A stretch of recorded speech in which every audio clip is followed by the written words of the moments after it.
Let you start. Okay. Welcome, Firesiders. That's what I'm calling our fan base now. I like it, Firesiders. Firesiders. I came up with that right there on the spot. Firesiders. Yeah. Welcome, Firesiders, to episode 5 of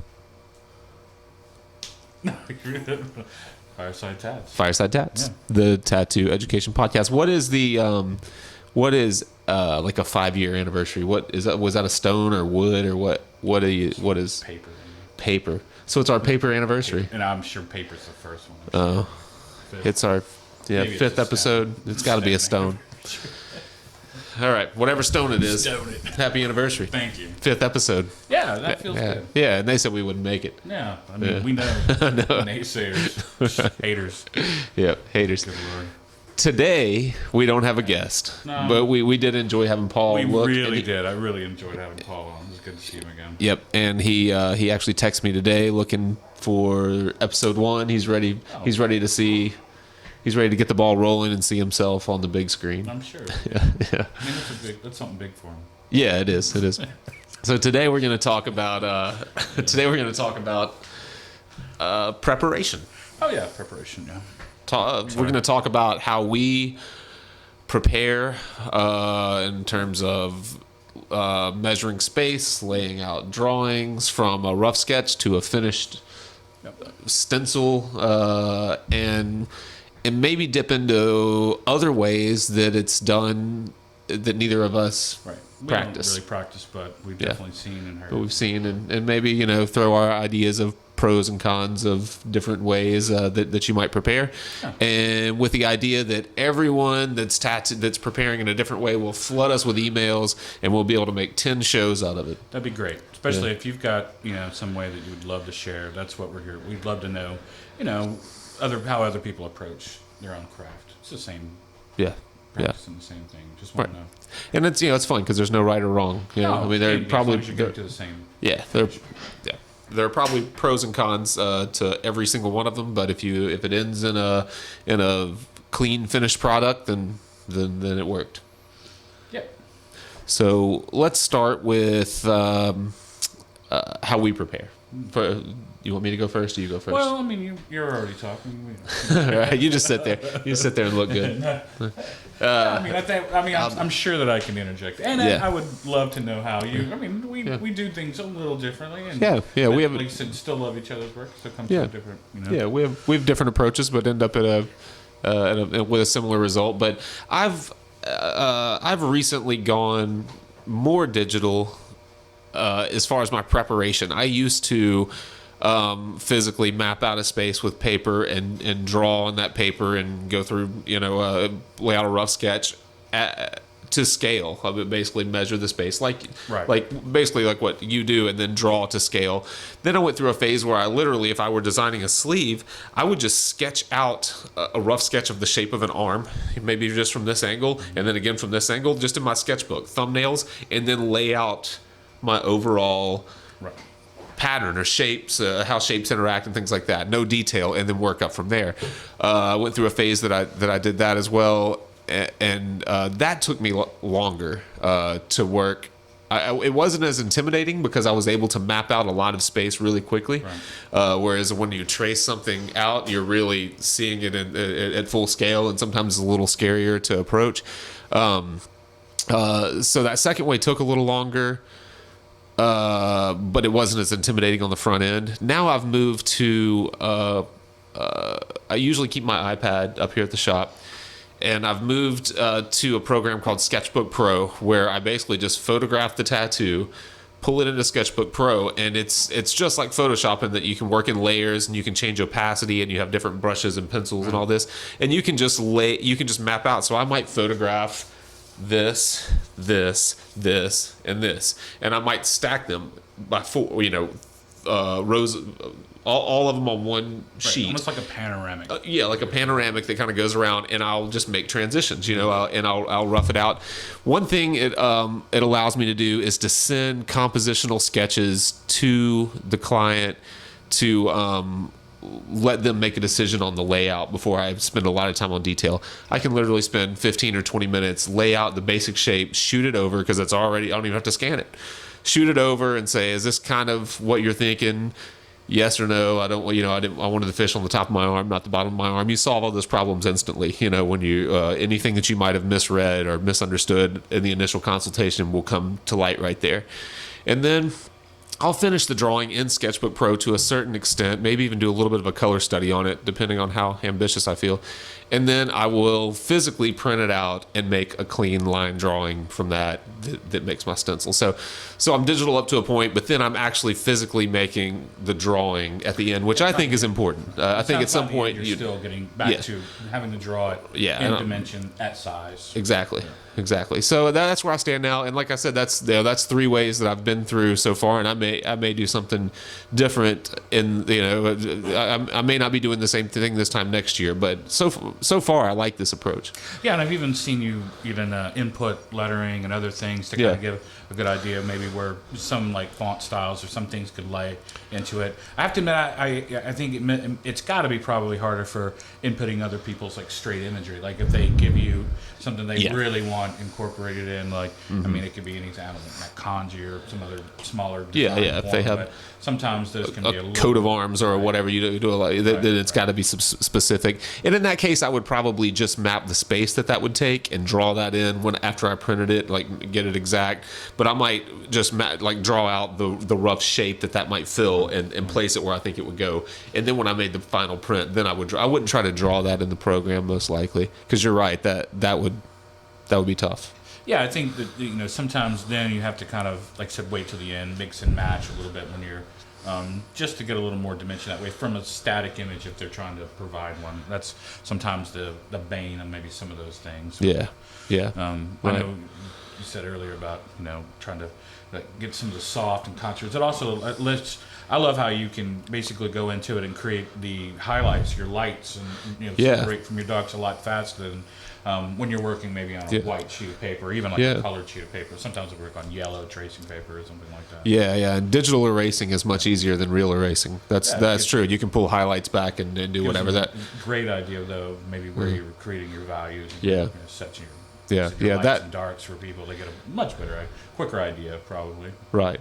And it's easy to change your ideas if you got too dark in an area when you were laying the rough out. If you got too dark and you realize, well, my light source is really right there, I shouldn't have all this heavy shadow. Well, that's impossible to fix when on paper when you've laid out a lot of dark shapes and then you're trying to pull back out of them. It's a pain to try to go through and erase, when digitally that's something that's just as easy as a swipe. You can get back to white really quickly and easily.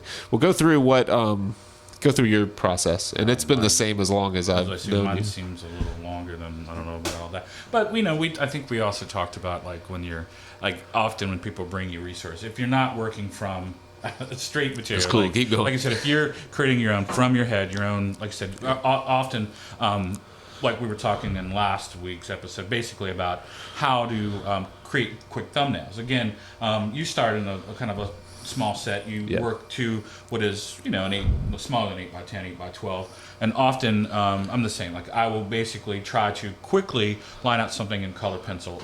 And I mean quickly, like try to make all of my critical decisions just about using the items that most people give me. So if I take a stencil from someone, I'm using a marker or color pencil, and I'll lay that out on a piece of paper. I will then usually get, like I said, an overlay. I will create a very small, like a very thin lined or dotted line version of that space, and usually on the back of the piece that I'm going to do my first version on. I will literally make another linear grid on a nice, fresh, clean piece of paper, keeping my other paper usually close by, but so that I remember some of the round effects. Often, I'll keep some, like I said, I won't put every little textural line, and I may like remind myself with a musculature or maybe if there's of course a separate tattoo that I'm working off of or near. But so then I will quickly lay it out with color pencil, usually with a lighter color pencil. I'll work with like a light blue, light green, something that's very transparent, something that often won't come out on a copy machine or anything like that. Lighter, even then some of those like non-Repro blue, of course, work really great. But if you want a little color, a little texture, working with a very light green, like a light purple, like a lavender or something, just to give it a little say a softness off of, depending on what you're doing, Right. And then you might, if that's not a hard line, you might represent it in your final drawing as a dotted line or as a something that lets you know that that's dashed. Not a solid line. Yeah, and often we said before, it's like we'll leave a lot of, like, I will leave linear marks in mine that are often reminders for me of where maybe a harsh value change or a really dramatic dark to light is sometimes often like creating like a painterly effect. And you'll notice that it's easier to remind yourself with like a little dash line or a dotted line in the drawing. So I'll often, like I said, will quickly make what is, I think, I say a decent attempt at trying to create either foreground, midground, and then basically quickly lay maybe the structure for, say, anything with like vine work or you're going to have, say, rolling clouds or smoke or some other background. You want to kind of quickly get an idea of like where your direction should be, and that's often depending on where it is on the body. And that's one thing that I try to always remind myself, and I write it on my little list when I talk to the client, is what side it's on, where it's supposed to be, and then maybe what I can get away with. I often will make certain lines that are like where I think great bends happen or other like major textural events maybe happen, and try to remind myself like where that is on my drawing. Right. And then like I said, I tend to draw very quickly on that first draft.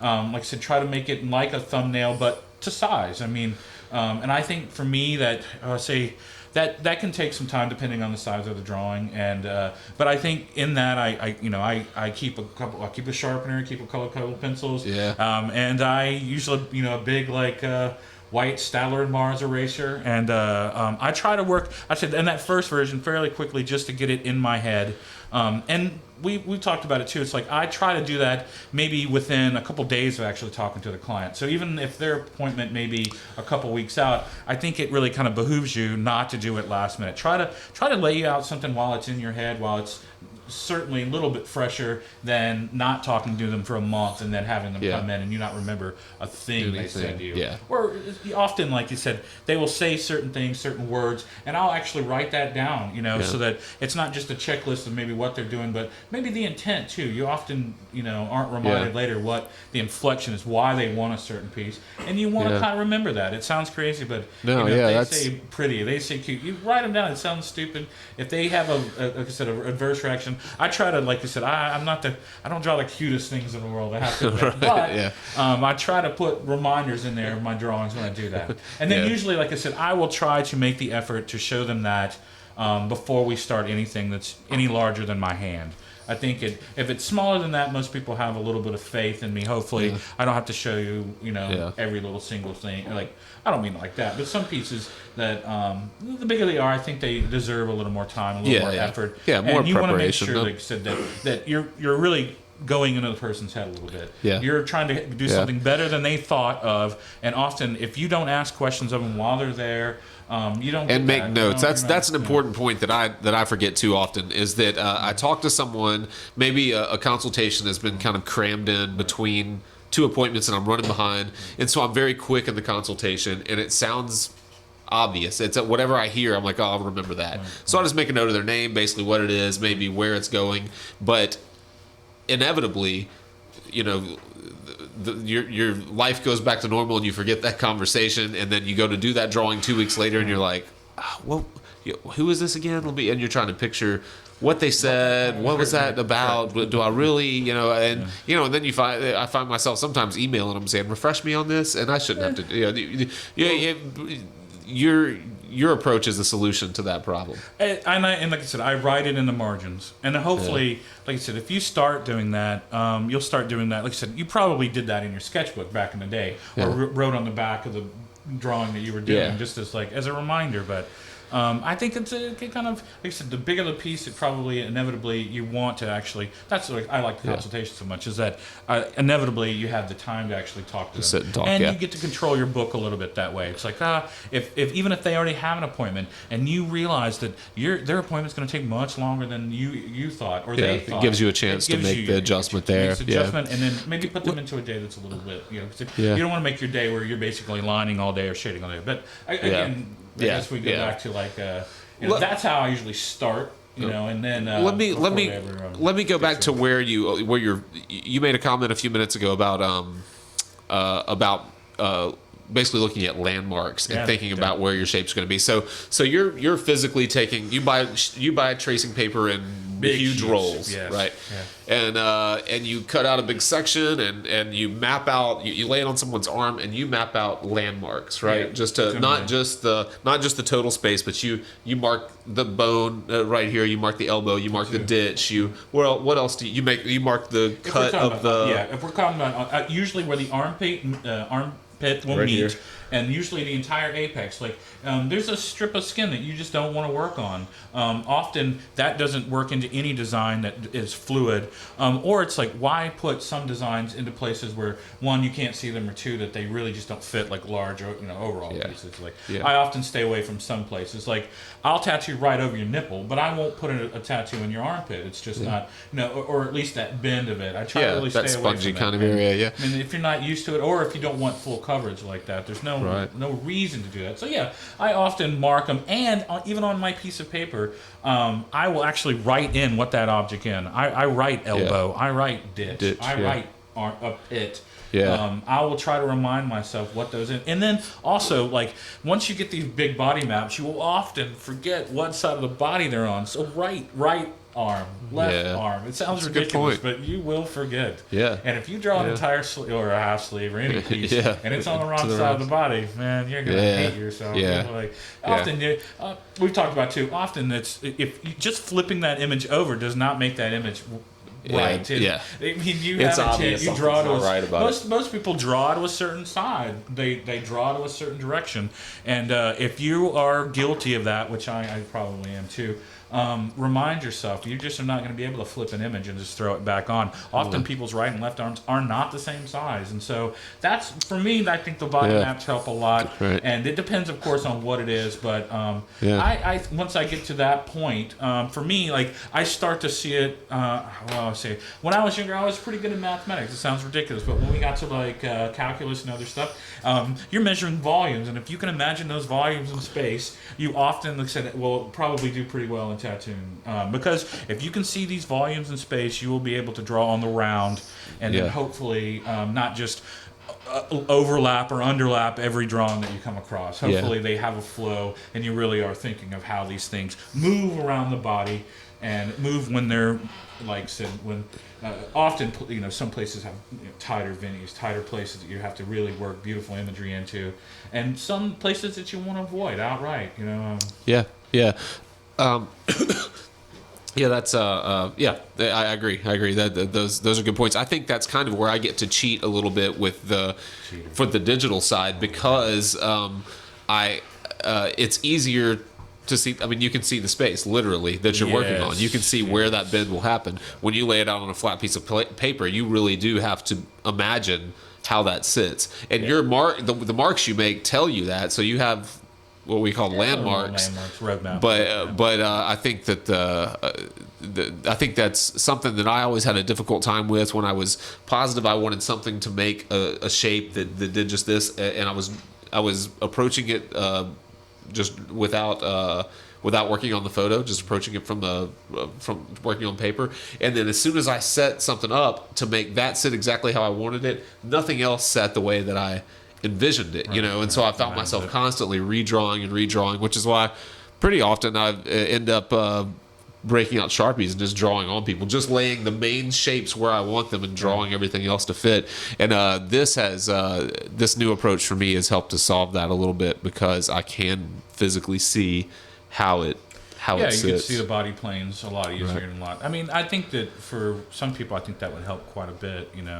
I think, like I said, you often though are then drawing in 3 dimension though, whether you, like I said, it's just a different form at that point. It's like I would love to have like a matte stencil at home where you could just like, oh, draw in the round. You think, well, that way you would actually know where these objects are, as you're doing it. Like have a paper stencil that you could draw on, like like I guess tailors would do or something like that. But you often find that even if you've measured them one day, they come back and their body mass has changed. Exactly. It's like, are you juicing? You're huge what's now. What's going on, brother? But I think that's like for me, it's like then in the end, you often have to go back to that. With the larger the tattoo, you're probably going to have to make some on the spot minor adjustments to almost anything, and you have to take that into account. Let's say maybe not on smaller tattoos, of course, but even then, if it's not matching up to where you thought it was supposed to be, if all of a sudden they want to tilt it in a different direction, you're going to often have to change small things, and it may be the outside, maybe like the exterior, like I said, where the flow of it is, or where the positive to negative, where that it starts and stops. But often you're gonna, like I said, if you're drawing to the frame, if you're drawing to the muscle mass, if you're drawing, to the space, you're gonna make for a better design. Often it's just not a great idea. We've talked about that, like plunking things into places they don't need. You don't need to throw symmetrical pieces in asymmetrical forms. You don't need to, vice versa. Like if you can find something that works with it and works through the design or through the area that you need to, it's usually a much better design. So we Sean, where are we on time? Should we break before we get into another big subject, or we keep going? About 20 minutes in. Yeah. Oh, perfect. Okay, so we've talked about a completely like traditional approach where it's all pencil to paper, ink to paper, and we've talked about a hybrid approach that involves some digital media. People are working completely digitally now. I mean, where they literally they never draw the image. The stencil half the time is they're able to make a design in Photoshop or in Illustrator, click the create, what's it called, the line instant trace or something, like click the trace tool, trace it to something that's perfectly able to stencil, and print it out and make a stencil from it. Sometimes we're talking about using imagery that they're like photographic imagery that they're manipulating. Other times they're completely creating a graphic digitally, and I see great results. I mean, they have what looks like photographic reference for really surreal imagery, because these people are good enough at the programs that they're using. But pros and cons to that approach. The pros are I see people doing it, and they get to work from photorealistic imagery, and they pull off some really incredible tattoos because of it. It obviously works. Do you see a downside to not ever drawing the image physically, making the motions physically before you tattoo it? Well, let me see. I guess it depends on how you got to that point to be able to do that kind of super realistic work anyway.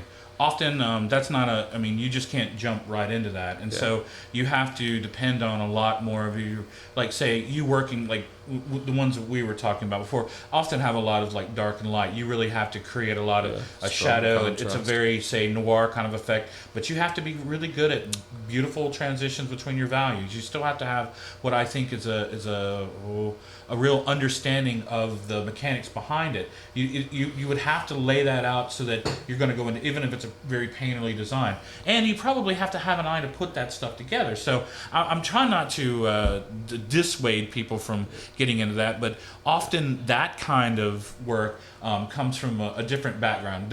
You don't start in a traditional shop and usually jump to that. You're probably already doing that kind of fine work with your own, like say, drawing medium or drawing style. So you could probably draw a really probably close version to it. I think that because it is such a, like I said, if you can really understand the way those computer, like say, digital color works and digital scaling works, often I think your translation of it is probably going to be maybe even better.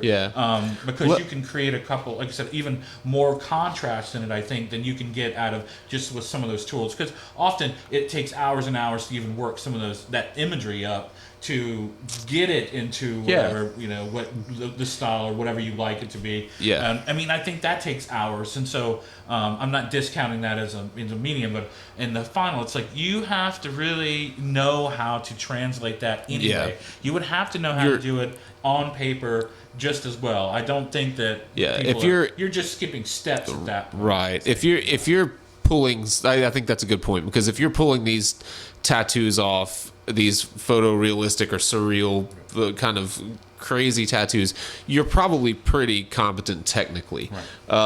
Let's narrow it down then. Beginning tattooers, people that maybe have come from a graphics kind of background or have always drawn on a tablet and never really had a sketchbook, which there are people that are coming in now that always worked digitally growing up, and they're getting into tattooing. Would you say? Would you consider it the same way? Would you do you think it's important for people that don't have a great technical know-how to physically make the motions with their hand? I think you need to. I do think too. Personally that you need to have some grasp of how you're, like I said, you're actually making those lines if you're actually going to be tattooing them. And like I said, we usually talk about our final draft. Like often at the end we'll work in I'll work in like a specifically like marker, like get your your Sharpies out, or get if you are still working with Prettygraphs or something like that. But in the end, like making a final version, a final line version, especially if it's got your interest, if it piques it and you really want to make it a technical drawing, and you want to make sure that you know it, and make sure that you can draw it. I think and hopefully, like I said, if it's from your own stock and from your own head, usually you said you've created enough, like I said, you've got your own style enough to be competent in probably drawing it out or drafting out. Now, putting that on a person, I think you still should make the effort to make, like I said, one of those, say, old school stencils where it is in ink or marker or something like that. That means that you can only make lines, and you can only, like I said, maybe calligraphy them a little, or bump them up, or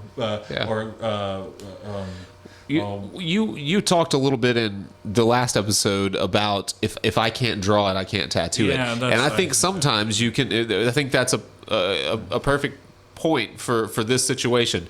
Until you physically make those shapes and make sure that it's tattooable, I think you're setting yourself up for trouble if you don't have a great technical base in tattooing. And like I said, we were talking to those graphic artists. Like often, if you can make your own version where in your head you're drafting out, you are making, you said this on even if it's just a thumbnail. If you can lay it out as a very technical and a very clear thumbnail, and then you're going into the computer and you're creating an image based off of whatever you find the stock photography or whatever you want to do, and then you're manipulating it enough to basically, in the end, make another version of that into a linear form, because you're still going to have to tattoo from something, whether it be a computerized form or not. Even if the computer does the work for you, you still know at that point that you have to physically put it on. You're going to have to shade those individual darks to lights. You're still going to have to do it as a technical ability. So I think that it behooves the average person to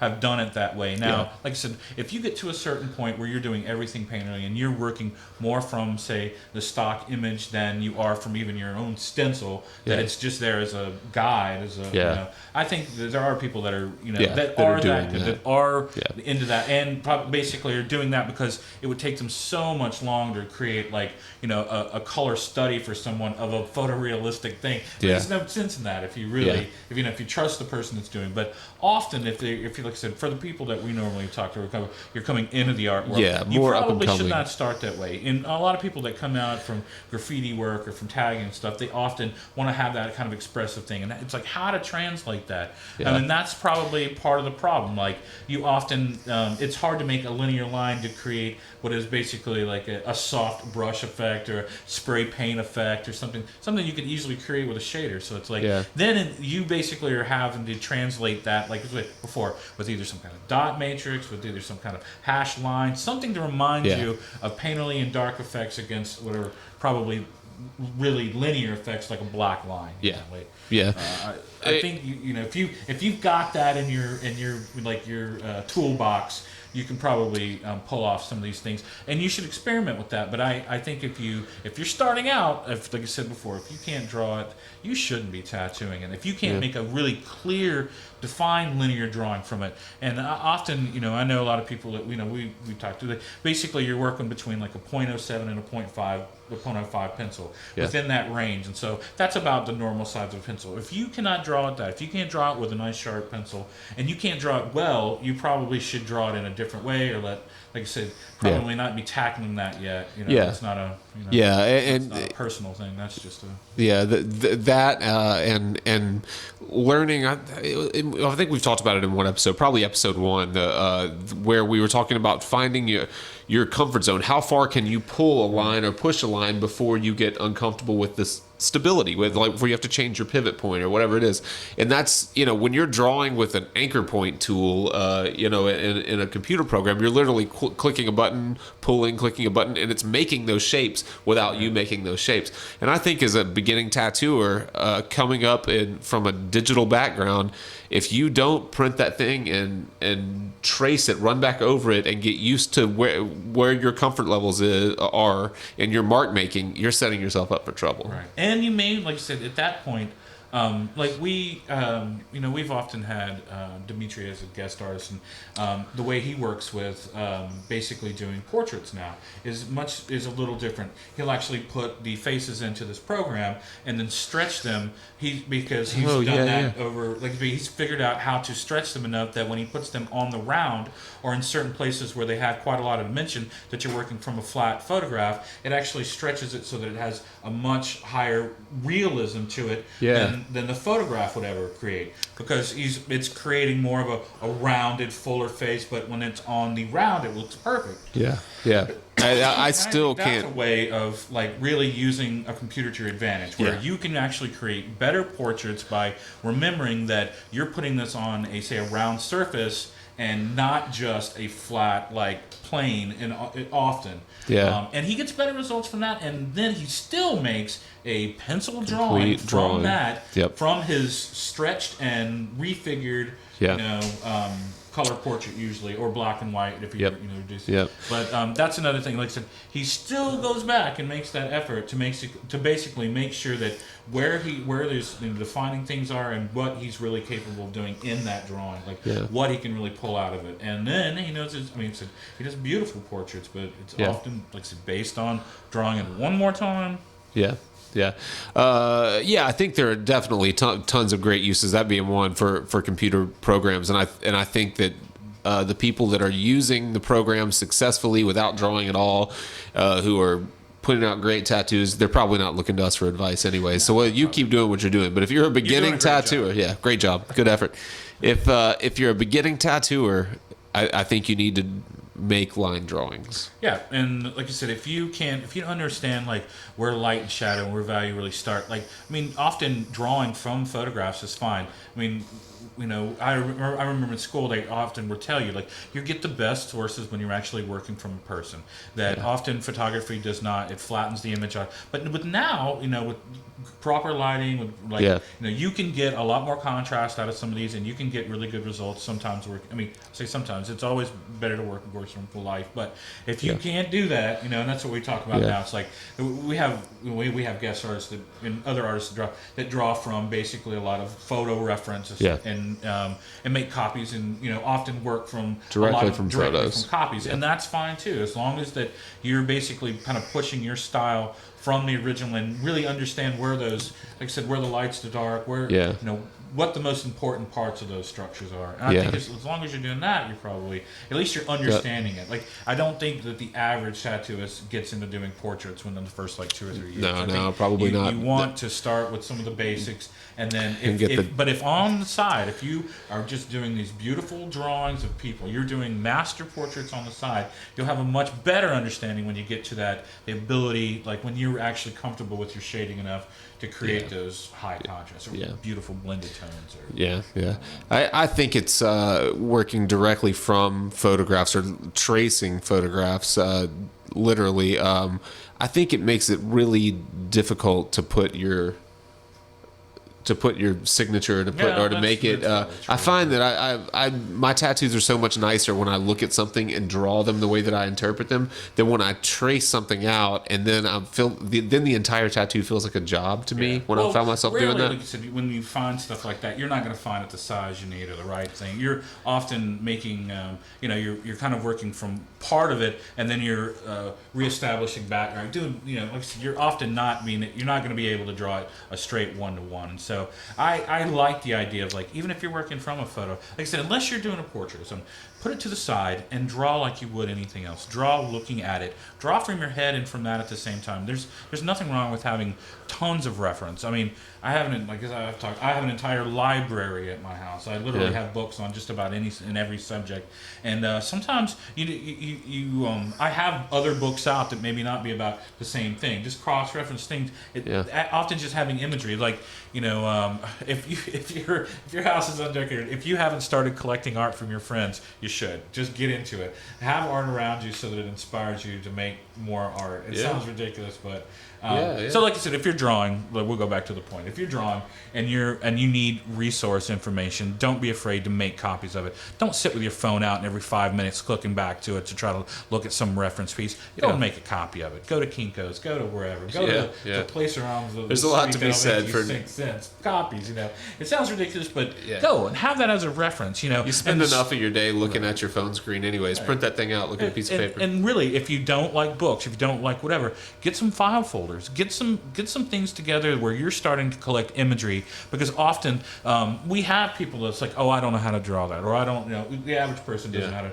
Well, that's the same. We came from a place where we didn't know how to draw every tree. Like now, we know the difference between conifers. We know the difference between, we know how to draw those because we've drawn them over the years. But that comes from years of having this banks of thumbnails, banks of imagery that you rely on, and not just rely on, but that you love, and that, like I said, probably will inform your art a lot more than you think. It will create your style because you will be looking at more objects and really creating them. Not just a 1-to-1 translation, not just a trace and here, this is the same size, the same. Often I said, if you want to do that's fine, but if you've got the time, you've got half a second, draw your own version the next day. Put that out, and then draw from it. You might find that you have a lot more fun, and that you learn something and learn how you want to tweak it. That's where drawing from actual photos is such an advantage. Instead of, if I need to draw a rose, I don't Google rose tattoo.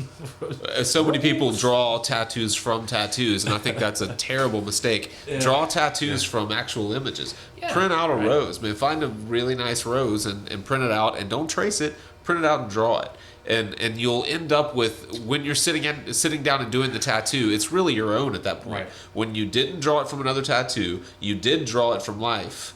And you didn't trace it. You drew it from life. By the time you tattoo it, it's far more entertaining to do that tattoo than it is to trace out an image. Because then you're stuck to the photograph. Then you have to have it, and that makes it work. I think that's I think that's a great idea. And when I often tell people, it's like, draw different ones. Like, you wouldn't believe how many roses there are out there. Get you an English, Tudor rose. Get you a teacup rose. Get you a big old pink rose. I'm just saying, don't just say that. Oh, here, this is the rose. This is my rose. And if you want a rose, this is the one you're getting. And if that's how you want to go, if you want to go down, you'll be drawing the same rose in 50 years, and that's fine. There are people that'll still want that rose, but draw 10 different kind of roses and see, like I said, and start drawing them in dimension. It sounds crazy, but often you get stuck drawing one way, and you forget that if you have to draw an entire, say, branch of those, they're not all going to be facing one direction. You really should draw them around, and that's a great. I say it's a.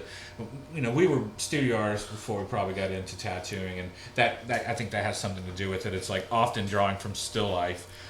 People think that that's crazy nowadays, but it's like, look, you'll find the best things. Like, we draw, I draw from toys sometimes. I draw from other forms, things that people bring in, and you have to put those in dimension. You have to create your own, your hierarchy and other stuff from a lot of different stuff. And it's like, if you're not comfortable drawing, get imagery, get toys, get other things that maybe you're not comfortable with, and draw from that.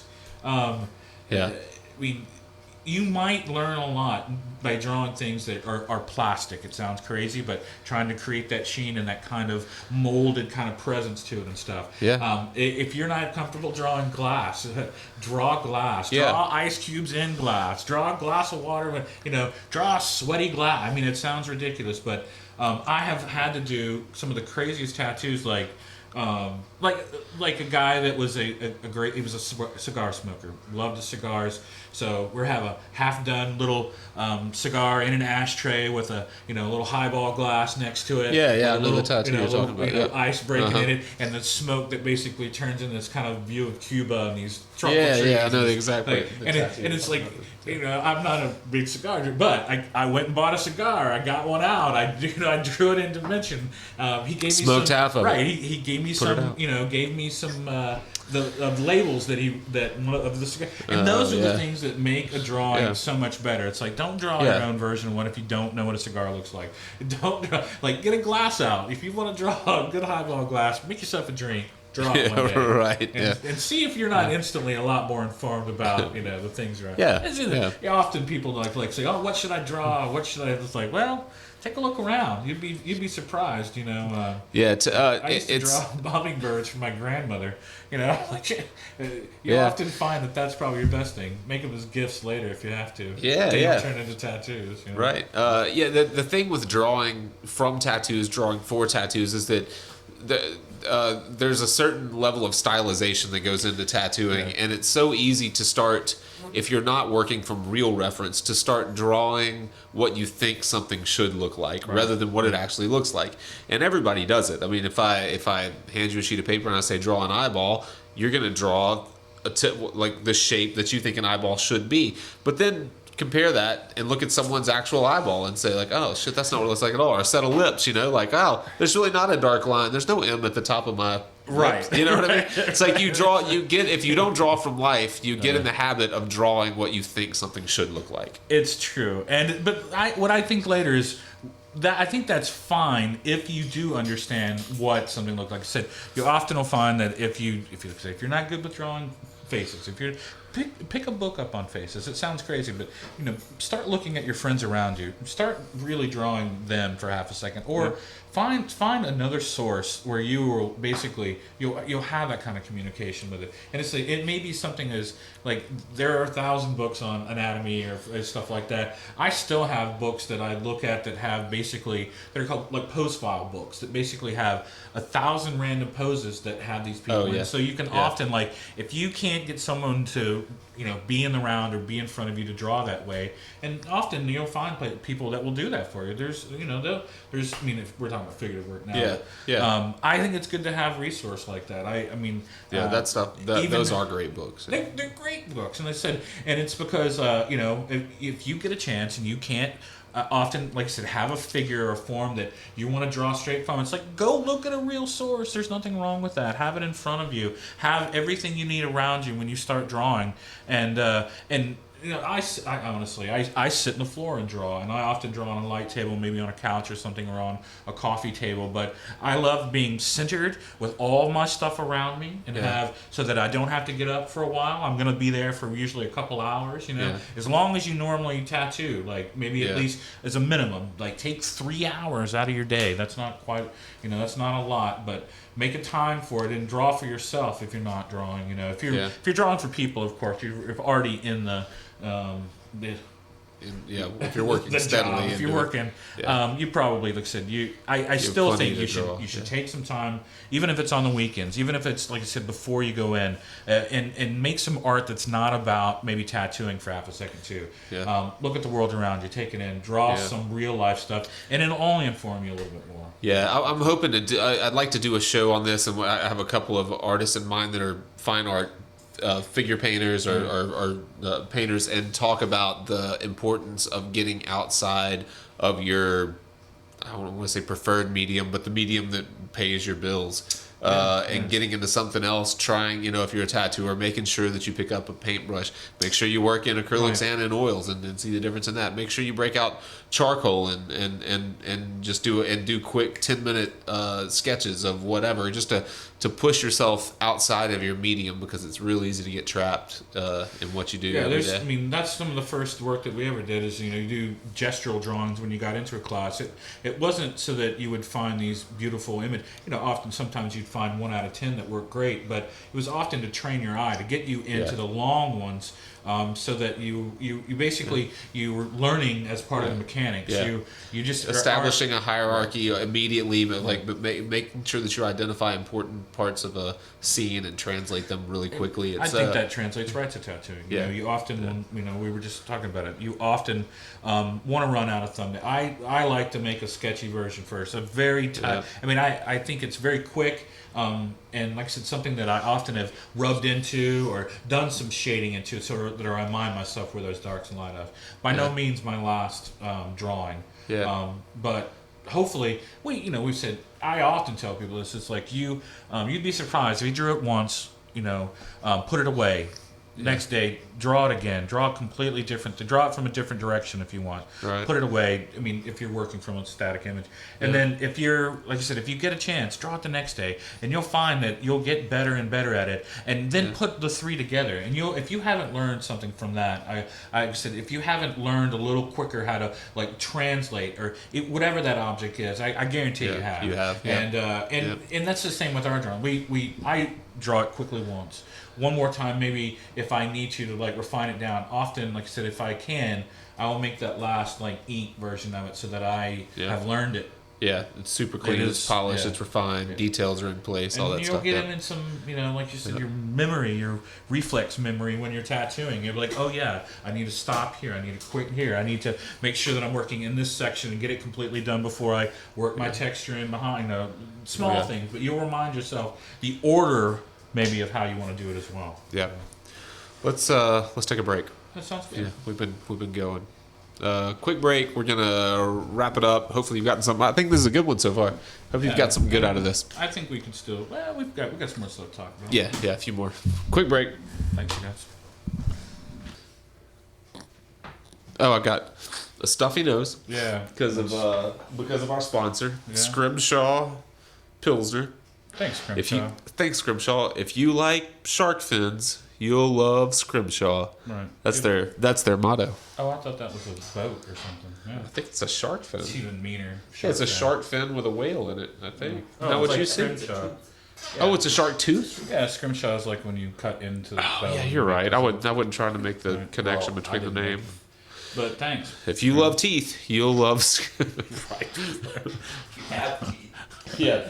I don't know if you guys noticed, but we actually have our first ever fireplace at Fireside Tats. Yeah, we turned it around. We flipped it around, giving you guys a new view. Yeah. We have a mantle. We have a manatee. Bugs. Mantle tea. So yeah, Fireside Tats. That's the nicest thing about our shop, though, is that it has 4 fireplaces in it. That is nice. Yeah. It's kind of these I'm gonna get a little closer to you. Yeah, sure. He said we weren't close enough. Our lips are so close. I'm not saying this house before it was a tattoo shop was never a cold place, because there's literally a fireplace in every room of the place. Right. Yeah. Actually, it's not. Yeah, it's insulated. Well, it's never would have been a cold place. Every room would have been lit with fires. Yeah. Sitting here just checking text messages. You guys don't worry about that. You just got a text message. So Jeff here, actually, the whole reason that the idea of this show that we're doing right now came because our buddy Jeff, who helps us with our editing and our intro and all that kind of stuff, lent me a book by Freddie Williams. Yeah. Is that right? Comic artist Freddie Williams, and it was basically what's the name of the book? How to draw comics digitally. How to draw comics digitally, and he just briefly hits on the idea that, I mean, he's been making comics for a long time. He's been drawing comics for a long time. So he's made a big transition, and he took a lot of heat for going digital. Right. Now, different reasons, because in comics, a lot of times if you're working all digitally, you have nothing to sell. Yeah, nothing to, let's say, Right. show for it. To It's really, show, yeah. stuff You to have show, no but- physical, and that's the down. People that have made traditional art for so long, that's their biggest beef, I think, with Right. all digital art, is that you really don't have anything at the end of the day. And he took a lot of heat for that, and it made it difficult for a period of time, I guess, for him to actually sell his sketches, his inked pieces, his original panels, whatever that he would normally sell at comic book conventions. He didn't have those. so like color reproductions. Yeah, but it's a they're print. not originals, You know, right, it's a print. right. So you're not. Well, what do they possibly bring when you can print 1 million of them if you wanted to? So he ran into some different issues, but that was the background to this episode. And I just when I read that, I started thinking about it from a tattoo standpoint because I see so many tattooers working completely digitally now. Of course, we have something to show for it at the end of the day. We have a tattoo, and it's it's more permanent than any Right. piece of paper or anything inked on paper. So yeah, I just thought I'd throw that out there. That's where the idea came from, and he took heat from other artists for working that way. Right. But it's I guess just a progression of. And of course, both, let's say, Marvel and DC have online books now that are only online, or of course you can get their normal comics like in a page to page kind of form now. Yeah. But they do have comics that are basically all digital, all online, that they don't even sell they don't sell paper as- versions yeah. of. Yeah. And so, but of course, they do still make paper versions of some of those anyway. But Which are I always think gonna be now better. it's like you said, for the average person that doesn't want to have a closet full of comics and just Yeah. wants to read good stories and really have that quick and like I said, basically made for that kind of that style, made for that format, made for that medium. It's a perfect blend. I mean, Yeah. if I think Yeah. sometimes like I said, if you're not pinned to the rectangle or the 8x10 Yeah. piece of paper or whatever, you might like I said, you can find a happy medium online. Yeah, I think so. So yeah, back to back to tattoos. Are we? I think we both agree we wouldn't discount working completely digitally. We both have pretty contrasting styles at this point in preparing for our tattoos.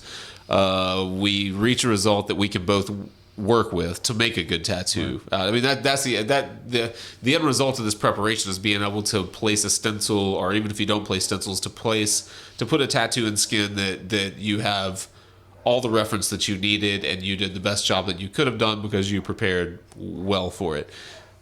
For the most part, both of our methods get us there, right? Yeah, and I think that's where we can come to that conclusion is too, that for the average person that does all their work on say a digital form, you're gonna have to either have some kind of translation for it beforehand. You're gonna have to be able to really know the skin, work the skin. You obviously are gonna have to have like a photorealistic kind of background, or jump into that. If not, you're gonna have to draw it. You're gonna have to physically be able to draw it.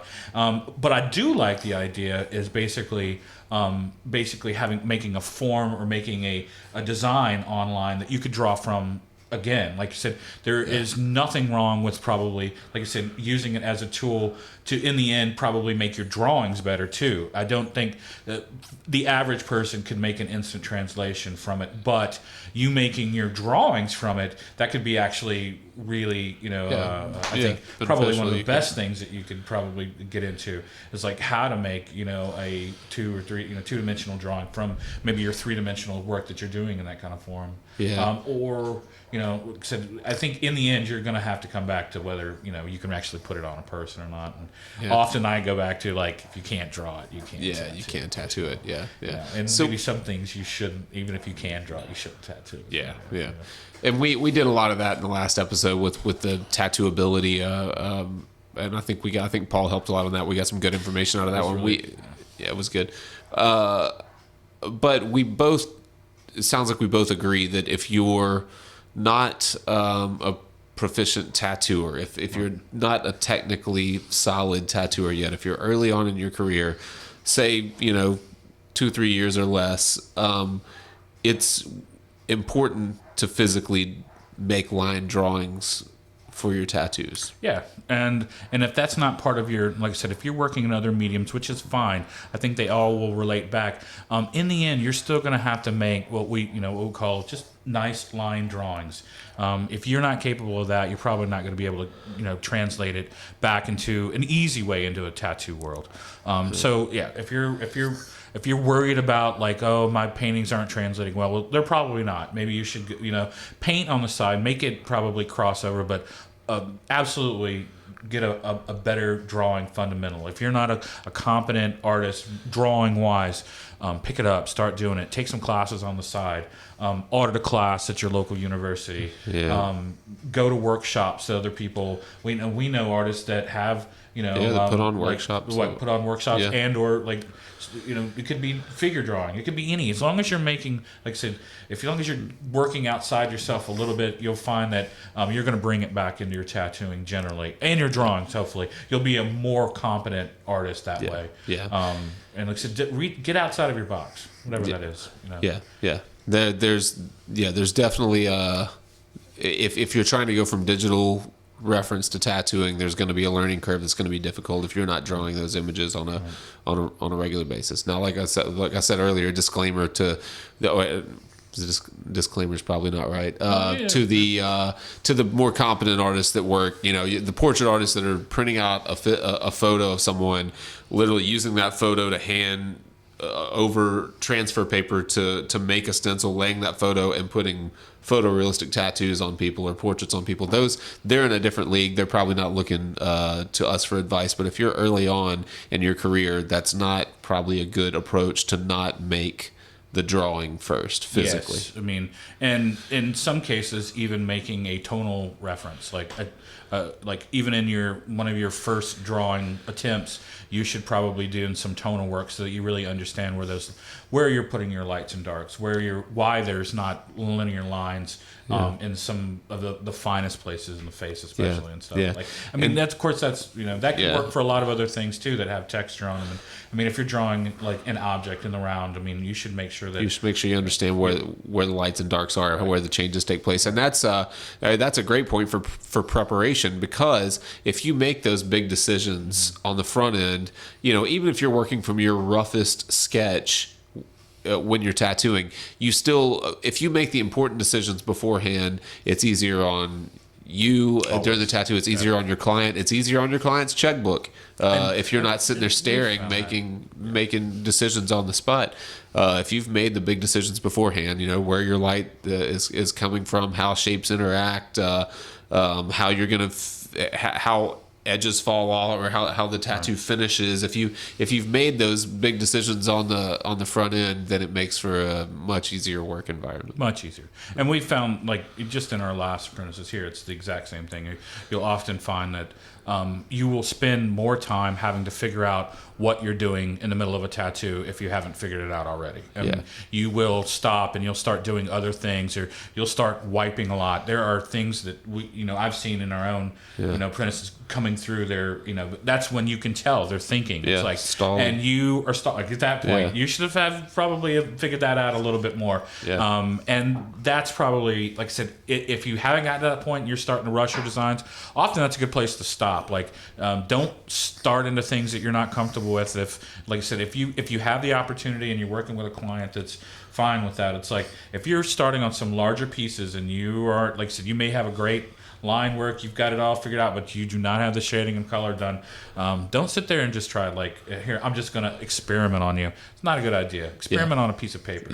Experiment on, yourself if you want to at that point, but not in the middle of a tattoo on exactly. on someone you that's want to have it paying figured for your out. work. And hopefully, like I said, and that's a small thing. Just having a value scale, having a shaded version, and it can be a quick one. It can be even from a Xerox. You can easily make whatever that line drawing is, and go in and to quickly show yourself or them what your dark lights will be. Yeah, I mentioned using your first rough for your reference, and that's because pretty often, if you draw in terms of value and shape, you'll lay out a composition much faster than trying to draw with lines from the very start. If you lay your pencil on your side and rough and work the shapes in, Right. and I like that's the way that I start, because if I start with a line drawing, I tend to get distracted. I tend to get caught up in details instead of thinking about overall shapes. If you work tight, if you start tight, sometimes you're just slow. Right.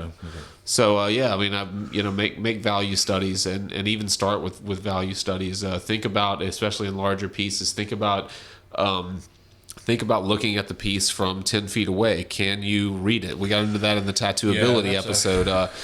Where are your darks? Where are your lights? The lights. Think about it. How do your shapes relate? Are they competing with each other? Are they too close to?